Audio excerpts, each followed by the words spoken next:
இன்றைக்கி நம்ம blue gap கோழி கப்பி திரும்பி குட்டி போட்டுச்சு. அது எத்தனை குட்டி போட்டிருக்குன்னு பார்க்குறதுக்கு முன்னாடி நம்ம சேனலை பார்க்குறவங்க நம்ம சேனலை சப்ஸ்கிரைப் பண்ணலைன்னா ஒரு சப்ஸ்கிரைப் பண்ணி பெல் ஐக்கானை ஆனில் போட்டுக்கோங்க.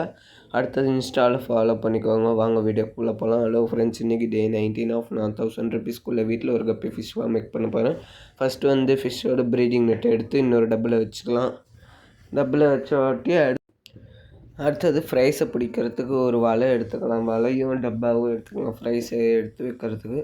ஃபஸ்ட்டு ஒவ்வொரு ஃப்ரைஸாக பிடிக்க ஆரம்பிக்கலாம். ஒவ்வொரு ஃப்ரைஸாக பிடிச்சிக்கிட்டே இருக்கிறோம்.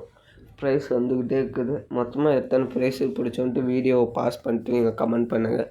நம்ம மொத்தமாக எத்தனை ஃப்ரைஸ் பிடிச்சிருக்கோன்னா ஒரு 10 ஃப்ரைஸ் கிடச்சிருக்குது. இந்த ஃப்ரைஸ் எல்லாம் நம்ம எந்த டப்பாவில் போடுறோன்னு பார்க்கலாம் வாங்க. இந்த ஃப்ரைஸ் எல்லாம் எடுத்துகிட்டு போய் இந்த ஃபஸ்ட்டு பேட்ச் விட்ட டப்பாலேயே தான் திரும்பி போடுறோம். அப்புறம் இந்த மாதிரி உங்களுக்கும் ஆயில் லேயர் மாதிரி மேலே படிதான்னு சொல்லுங்கள். அது எதனால் வருதுன்னு சொல்லுங்கள். அடுத்தது கொஞ்ச நேரம் அக்லிமஸ் ப்ராசஸ் பண்ணிட்டு ஃப்ரைஸை ரிலீஸ் பண்ணிட்டோம். அடுத்தது டே 20 சந்திக்கலாம். மறக்காமல் சேனலை சப்ஸ்கிரைப் பண்ணிக்கோங்க.